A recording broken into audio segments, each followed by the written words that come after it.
बिस्मिल्लाहिर्रहमानिर्रहीम। Dear students, अस्सलाम वालेकुम। उम्मीद करता हूँ कि बहुत खैरियत से होंगे और आप लोग अच्छी तैयारियाँ कर रहे होंगे। आज की वीडियो बहुत इंपॉर्टेंट है क्योंकि इसमें मैं आप लोगों के लिए इंपॉर्टेंट करेक्शन लेकर आया हूँ। इंपॉर्टेंट सेंटेंसेस हैं जो कि बार बार रिपीट होते हैं। ये 15 सेंटेंस हैं। अगर आपने कर लिए तो उम्मीद है कि इस साल भी आपको इनमें से ज़रूर आ जाएंगे। ये पिछले 10 साल पेपर को मैंने अच्छी तरह रीड किया है, उनका एनालिसिस किया है, तो उसमें जो बार बार रिपीट होने वाले सेंटेंसेस वो आप लोगों के लिए मैं लेकर आया हूँ।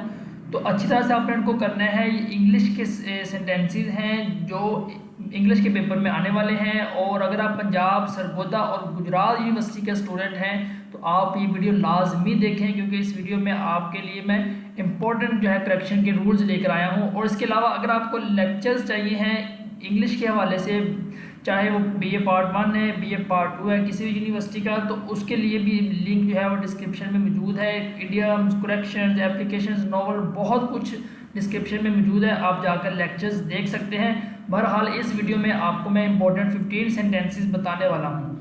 तो स्टार्ट करते हैं वीडियो। हम देखते हैं मोस्ट रिपीटेड करेक्शन में सबसे पहले हमारे पास जो रूल है वो है वन और वंस का इस्तेमाल। ये बहुत ज़्यादा पेपर में पूछे जाते हैं, बार बार ये रिपीट होते हैं। तो इसको रूल को आपने अच्छी तरह अंडरस्टैंड करना है। जैसे कि एग्जाम्पल है, one should do his duty. अब देखें पीछे वन आया हुआ है तो आगे हिज नहीं आ सकता।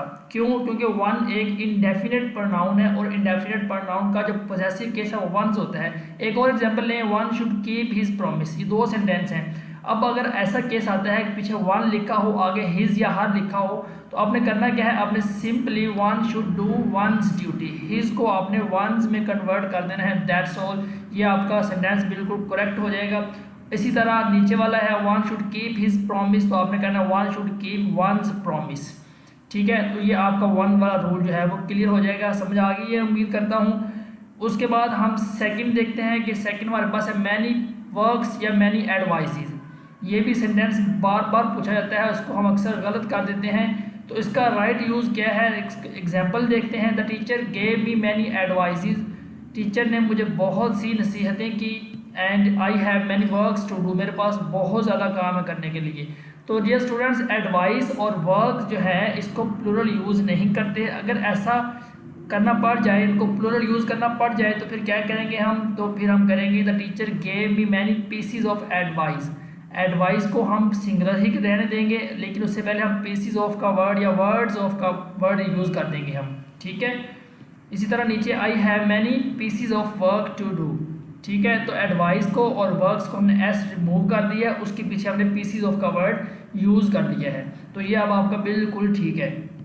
नंबर थर्ड पे हमारे पास है अवेल, अवेंज, इंजॉय। तीन वर्ड हैं जो बार बार पूछे गए हैं। अगर ये वर्ड आपको आते हैं पेपर के अंदर करेक्शन के रूल में, तो आपने क्या करना है, एग्जाम्पल के लिए समझते हैं। ही enjoyed a lot, he availed of the opportunity. ठीक है, ये दो सेंटेंस हैं। तो अब आपने करना ये है कि आपने इंजॉय के बाद प्रोनाउन यूज़ कर देना है, रिफ्लेक्सिव प्रोनाउन बोलते हैं इसको। He enjoyed himself a lot. ठीक है, he availed himself of the opportunity. तो ये यहाँ पर आपने एंजॉय, अवेल, अवेंज के बाद हिमसेल्फ का वर्ड, या अगर पीछे शी आएगा तो आपने हर सेल्फ का वर्ड, पीछे अगर दे आएगा तो आपने देम सेल्फ का वर्ड, या जो भी पीछे वर्ड आएगा आपने उसी के मुताबिक इसको यूज़ करना है। तो इसको भी अपने लाजमी ज़हन में रखना जब आप पेपर देने जाएँ। उसके बाद है रूल नंबर 4। उससे पहले एक छोटी सी रिक्वेस्ट है कि अगर आप चैनल पर नए हैं सब्सक्राइब कर लें इसको, और दोस्तों के साथ भी ज़रूर शेयर करें। क्यों? क्योंकि इसके अंदर इंग्लिश लैंग्वेज के हवाले से बहुत सी वीडियोस, बहुत से गेस्ट और important tips and tricks upload की जाती हैं। वीडियो लेक्चर्स भी हैं, न्यूज़ भी लेकर आते हैं आपके लिए, और नोट्स भी आपको इम्पोर्टेंट प्रोवाइड किए जाते हैं। अगर आपको कोई इशू है तो आप हमें मेल भी कर सकते हैं, या फिर आप हमें व्हाट्सअप भी कर सकते हैं। इंशाल्लाह जहां तक पॉसिबल हो हम आपकी हेल्प करेंगे, फ्री ऑफ कॉस्ट करेंगे, और हम आपसे कोई पैसे जैसे नहीं लेने वाले हैं। ठीक है, दोस्तों के साथ ज़रूर शेयर करें। उसके बाद है हमारे पास रूल नंबर 4, आइदर और। आइदर ही और आई आर राइट। इस रूल को आपने अच्छी तरह अंडरस्टैंड करना है। आइदर एक के बाद एक सब्जेक्ट है जिसको हम ही कहते हैं, और के बाद एक और सब्जेक्ट है जिसको हम आई कहते हैं। तो कितने सब्जेक्ट हो गए? दो, ही और आई, दो सब्जेक्ट है ना, तो दो के बाद आर ही आना चाहिए, लेकिन यहाँ पर आर नहीं आएगा। क्यों? क्योंकि जब भी आइदर और का इस्तेमाल करेंगे तो हमने सिर्फ और सिर्फ सेकंड सब्जेक्ट काउंट करना है। तो सेकंड सब्जेक्ट कौन है? आई। तो आई के बाद क्या आएगा? आई के बाद आर तो नहीं आता, आई के बाद एम आता होता है। इसी तरह एक और एग्जाम्पल है, either you or your friend are right. अब यहाँ फिर देखें, आइदर यू एक और योर फ्रेंड दो। फ्रेंड कितने हैं? एक फ्रेंड है क्योंकि एस नहीं लगा हुआ, तो फ्रेंड भी सिंगुलर है ना, तो हमने आर नहीं लगाना। तो फिर क्या करेंगे, आइदर ही और आई एम राइट। इसी तरह either you or your friend is right. ठीक है, इसको अगेन समझ लें, आइदर के बाद एक सब्जेक्ट और के बाद एक और सब्जेक्ट। जो और के बाद सब्जेक्ट आएगा हमने उसको काउंट करना है और उसके मुताबिक ही हमने सिंगुलर या प्लूरल वर्ब का इस्तेमाल करना है। उसके बाद आपके पास has been, have been and since for का इस्तेमाल। ठीक है, ये आपका लास्ट टेंस है जिसको हम परफेक्ट कंटिन्यूस कहते हैं। तो इसमें बड़ी कॉम्प्लिकेशंस होती है और ये भी लाजमी पूछे जाते हैं। 2022 के पेपर उठा के देखिए, उसमें भी ये पूछा गया है और उससे पीछे भी आप अगर उसको देखें तो बार बार ये सिंस और फॉर और हैज़ बीन, हैव बीन का इस्तेमाल किया जाता है। इसमें दो तरह की मिस्टेक आती है, मैं आपको बता देता हूँ। पहला सेंटेंस देखें, he is suffering from fever for 10 days. अब आप देख सकते हैं कि यहाँ पर फॉर लिखा हुआ है, हमने ऊपर लिखा हुआ है कि जब सिंस और फॉर आ जाएगा तो हमने हैज़ बीन और हैव बीन इस्तेमाल करना है। तो उसने क्या पीछे इस्तेमाल किया हुआ है, इज़। तो इज़ को हम रिमूव करके क्या यूज़ कर देंगे, हैज़ बीन। एक और एग्जांपल देखें, I have been living here for 1960। अब यहाँ पर देखें फॉर का इस्तेमाल आ गया है, तो पीछे क्या आना चाहिए था, हैज़ बीन, हैव बीन। तो उसने हैव बीन तो सही लगा दिया, यानी कि यहाँ पर हैव बीन की मिस्टेक नहीं, यहाँ पर फॉर की मिस्टेक है, क्योंकि 1960 के साथ फॉर नहीं आएगा, सिंस आएगा। इसको हम ठीक करते हैं, he has been suffering from fever for 10 days. ऊपर वाले में इज़ की जगह पर हैज़ बीन आना था और नीचे वाले में I have been living here since 1960। यहाँ पर 1960 से पहले सिंस आना था, फॉर नहीं आना था। दो तरह की मिस्टेक है, आपने इसको अच्छी तरह से सेम रखना है। सिंस फॉर जब भी आएगा हैज़ बीन और हैव बीन लगाना है, और सिंस और फॉर का कहाँ इस्तेमाल करना है ये भी आपको सीखना चाहिए। सिंस लगाते हैं हम फिक्स पॉइंट के साथ, मॉर्निंग, इवनिंग, 1960। ठीक है, और फॉर लगाते हैं हम ड्यूरेशन के लिए, 2 घंटे, 3 घंटे, 5 घंटे, 10 घंटे, इस तरह 3 दिन, 4 साल, इस तरह से हम फॉर का इस्तेमाल करते हैं। इसको आप लाजमी लिख के राइट डाउन कर लें। और उसके बाद है मैनी ए का इस्तेमाल। मैनी ए का इस्तेमाल बहुत इंपॉर्टेंट है और अक्सर कंफ्यूज करता है स्टूडेंट को। तो आज इंशाल्लाह आपका बिल्कुल क्लियर हो जाएगा। मैनी ए के बाद आपने सिंगुलर नाउन यूज़ करना है और सिंगुलर ही वर्ब यूज़ करना है। मैनी का वर्ड बाहर तो बता रहा है ना कि बहुत ज़्यादा है, लेकिन इसके बाद ए भी लगा हुआ है। ए का मतलब होता है एक। तो आपने इसके बाद जो भी नाउन आएगा या वर्ब आएगा सारे सिंगुलर कर देने हैं। एग्जाम्पल के थ्रू समझते हैं, many a man are killed in battlefield. अब मैनी ए के बाद मैन क्या है, नाउन है, क्या लगा हुआ है, प्लूरल। आर भी नाउन है, क्या लगा हुआ है, प्लूरल। सॉरी, आर वर्ब है, क्या लगा हुआ है, प्लूरल। तो हमने करना क्या है, एक और एग्जाम्पल लेते हैं फिर इसको समझते हैं। Many a students are absent today. अब यहाँ पे देखिए मैनी ए के बाद स्टूडेंट्स भी जमा है और आर भी जमा है। तो अब हमने करना क्या है, दोनों को सिंगुलर कर देना है ऊपर रूल के मुताबिक। तो क्या करेंगे, मैनी ए मैन को मैन कर देंगे और आर को इज कर देंगे, दैट्स ऑल। इसी तरह मैनी ए स्टूडेंट्स को स्टूडेंट कर देंगे और आर को इज कर देंगे, एब्सेंट टुडे। ये भी आपका इजीली हो जाएगा। तो इसको भी आपने बहुत अच्छी तरह से अंडरस्टैंड करना है। उसके बाद अगर आपको बी इंग्लिश कंप्लीट कोर्स चाहिए है, इंपॉर्टेंट 100 इडियम्स इसी चैनल पर मैंने अपलोड किए हुए हैं। अगर आपने 200-300 इडियम किया तो बहुत अच्छी बात आपको करने चाहिए, लेकिन अगर कुछ भी नहीं किया, एग्जाम पास हैं या आपसे इतने इडियम याद नहीं होते हैं, तो 100 important idioms with short and easy sentences upload किया है मैंने। आप वो जाएँ प्ले लिस्ट में और उसको आप लाजमी वॉच करें। अगर आपको इंपॉर्टेंट करेक्शन के रूल लेने हैं, क्योंकि यहाँ पर सिर्फ इंपॉर्टेंट 15 सेंटेंसेस आपको मैं सिखा रहा हूँ ना, लेकिन अगर आपको सारी करेक्शन स्टार्ट से सीखनी है तो उसके इंपॉर्टेंट करेक्शन के रूल मैंने नाउन पर नाउन सारा कुछ जो है वो दिया हुआ है, वो भी प्ले लिस्ट में मौजूद है, आप वहाँ पर देखें। और ओल्ड मैन के जो कि 40-50 क्वेश्चन है, उसको मैंने सिर्फ और सिर्फ 5 क्वेश्चन के अंदर जो है वो पूरा नॉवल जो है उसका क्रक्स निकाला हुआ है। आपको नोट्स भी प्रोवाइड किए हैं, वो भी आप लाजमी जाके देखें। डिस्क्रिप्शन में मैं लिंक दे दूंगा। आउटलाइन ऐसे कैसे लिखते हैं, इंपॉर्टेंट मॉडर्न प्रोज कौन कौन से हैं और मल्टी एप्लीकेशन का क्या चक्कर है, ये भी आपको मैंने सारा कुछ प्रोवाइड किया है। जाएं और जाके डिस्क्रिप्शन में इसको देखें और दोस्तों के साथ लाजमी शेयर करें ताकि वो भी इनसे फ़ायदा उठा सकें। ये सिर्फ 15 दिन का प्लान है, अगर आप इसको कर लें तो आपके BA पार्ट होगी इंशाल्लाह। बहुत अच्छी तैयारी हो सकती है इन्हीं चीज़ों से। तो इसके बाद है आपका करेक्शन ऑफ सेंटेंसेस में मोस्ट रिपीटेड करेक्शन के 7 रूल है। प्लेस एंड रूम का इस्तेमाल अक्सर हम गलत करते हैं। There is no place in this compartment. जब आपने किसी से खाली जगह की बात करनी है, किसी कमरे में, किसी डब्बे में, किसी बस में, तो उसके लिए हम प्लेस का वर्ड यूज़ नहीं करते। हम कहते हैं there is no place in this compartment, तो ये रॉन्ग हो जाता है। फिर हम क्या कहना चाहिए, there is no room in this compartment. तो प्लेस की जगह आपने रूम का वर्ड यूज़ करना है जब भी आपने खाली जगह की बात करनी है, बैठने की या जगह होने की बात करनी है तो ठीक है। उसके बाद है आपका rule number 8, noun plus worth seeing. ये भी 3-4 बार पास पेपर में पूछा गया है। इसको आपने करना क्या है, नाउन लगा होता है एक, उसके बाद वर्थ सीइंग लिखा होता है, तो आपने करना क्या, इसको समझते हैं। Lahore is a worth seeing city. Lahore जो है वो एक काबिल दीद शहर है, ऐसा शहर जिसको देखना चाहिए, विज़िट करना चाहिए। वही बात ना, जिन्हें लाहौर नहीं देखा और जमया ही नहीं। तो इसके बाद आपने करना किसको क्या है, Lahore is a city worth seeing. तो वर्थ सीइंग एक एडजेक्टिव है और ये ऐसा एडजेक्टिव है जो नाउन के बाद यूज़ करते हैं, ठीक है। वैसे तो हम एडजेक्टिव नाउन से पहले यूज़ करते हैं, लेकिन वर्थ सीइंग जब भी आएगा आपने नाउन को पीछे ले आना है, वर्थ सीइंग को आपने आगे ले जाना है। Lahore is a city worth seeing, ठीक है। ये पेपर में आ सकता है। उसके बाद है वन ऑफ, नन ऑफ, इसका इस्तेमाल। इसके बाद आपने प्लूरल नाउन यूज़ करना है और सिंगुलर वर्ब यूज़ करना है, ठीक है। ये भी बार बार पेपर में आता है, इसको भी आपने अच्छी तरह अंडरस्टैंड करना है।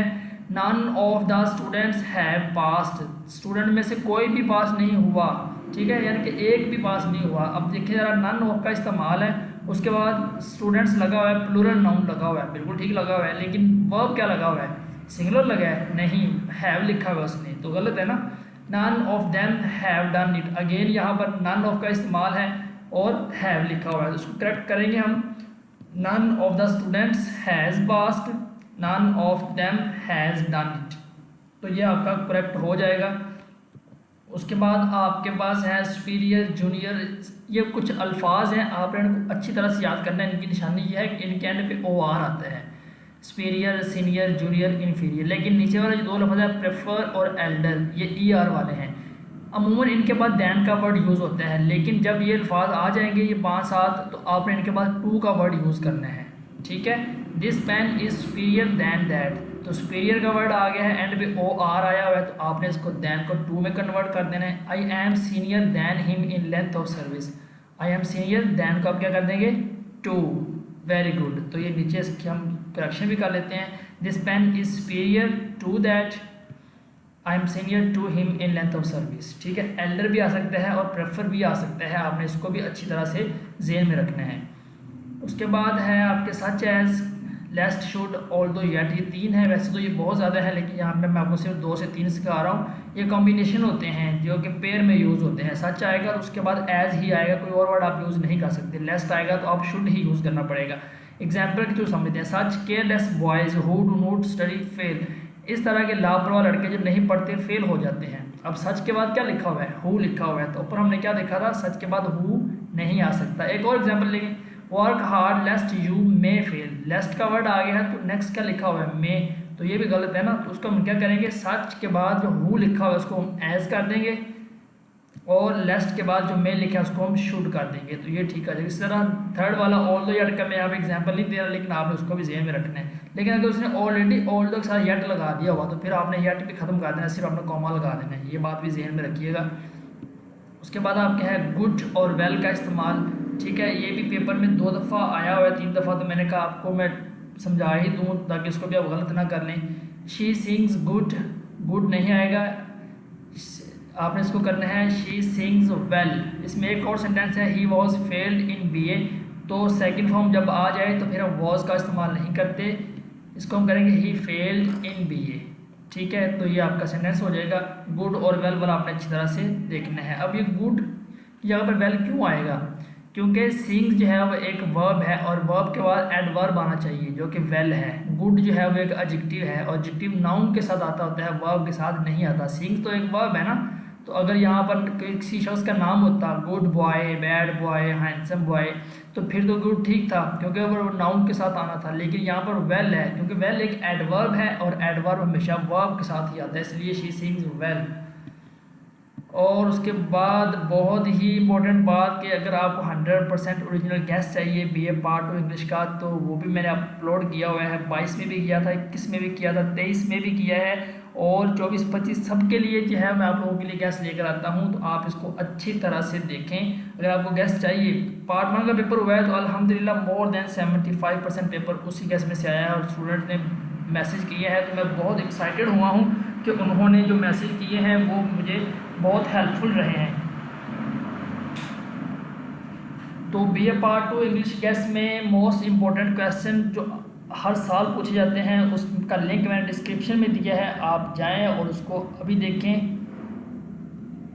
उसके बाद है आपका rule number 14, no article before abstract और मटेरियल नाउन। ये बहुत इंपॉर्टेंट रूल है। एब्स्ट्रैक्ट और मटेरियल नाउन से पहले हम आर्टिकल का इस्तेमाल नहीं करते।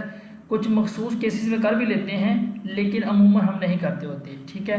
जैसे the gold is yellow, the wisdom is the gift of God. अब गोल्ड जो है वो एक मटेरियल नाउन है। मटेरियल नाउन कहते हैं ऐसे नाउन को जिससे हम मज़ीद चीज़ें बनाते हैं। गोल्ड है, कॉपर है, आयरन है, सिल्वर है, स्टील, दैट्स इस तरह की चीज़ें जो हैं।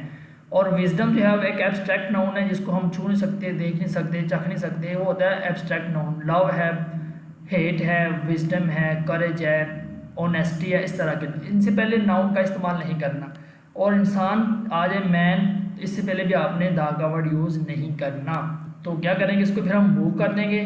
द गोल्ड इज़ येलो को हम कर देंगे gold is yellow, the wisdom को कर देंगे विजडम, और द मैन को कर देंगे खाली मैन। यहाँ पर एक बात और याद रखनी है कि अगर ये गोल्ड या विजडम किसी चीज़ के साथ मंसूब कर दी जाए, जैसे कि या गोल्ड ऑफ सवाद, विजडम ऑफ हज़रत सुलेमान, तो फिर आपने इनके साथ दी का वर्ड यूज़ करना है, अदरवाइज़ आपने नहीं करना।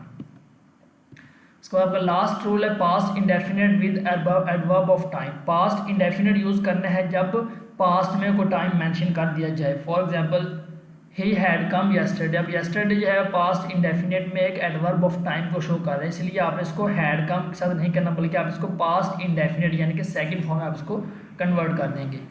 He said that he will help me. यहाँ पर एक बात और है, अगर पीछे पास्ट आ जाए तो आगे आपने फ्यूचर को भी पास्ट में ही कन्वर्ट करना है। जैसे कि सेड है ना, सेकंड फॉर्म लिखी हुई है, तो विल की भी सेकंड फॉर्म जो कि वुड होती है हम वो यूज़ करेंगे। He said honesty was the best policy. Again said लिखा हुआ है ना, तो पीछे क्या लिखा हुआ है, वॉज। लेकिन ये जो है ये एक यूनिवर्सल ट्रूथ है, ये एक मॉरल है, तो मॉरल को हम चेंज नहीं करते, उसको हम हमेशा प्रेजेंट में ही लिखते होते हैं। तो इस तीनों को हम करेक्ट कैसे करेंगे, ही केम येस्टरडे, क्योंकि येस्टरडे का वर्ड मेंशन है, अगो आ जाए, येस्टरडे आ जाए, लास्ट नाइट आ जाए, प्रीवियस ईयर आ जाए, दिस मॉर्निंग आ जाए। जब भी पास्ट मेंशन कर दिया जाए तो सेकंड फॉर्म ही लगानी है, हैड नहीं लगाना। He said that he would help me. Said की मुनासबत से विल भी जो है वो वुड में कन्वर्ट हो गया, कैन कुड में हो जाएगा, शेल शुड में हो जाएगा, मे माइट में हो जाएगा। जब भी पीछे सेड आएगा अगला वर्ड हमेशा सेकंड फॉर्म में कन्वर्ट कर देना है। और he said honesty was the best policy, यहाँ पर क्योंकि honesty was the best policy एक मोरल लेसन है, इसलिए इसको हम प्रेजेंट में ही रहने देंगे। He said that honesty is the best policy, ये आपका इस तरह से आ जाएगा। तो ये आपके रूल्स थे। उम्मीद है आपको वीडियो बहुत पसंद आई होगी। Wish you all the best. अच्छे से अपने पेपर दें और दोस्तों को साथ भी शेयर करें जिनकी करेक्शन और बाकी चीज़ें वीक हैं। तो वीडियो पसंद आई है तो ज़रूर लाइक करें और चैनल को भी सब्सक्राइब करें। मिलते हैं किसी और वीडियो में किसी और गेस्ट के साथ, तब तक के लिए अपना बहुत ख्याल रखिएगा। अल्लाह हाफिज़।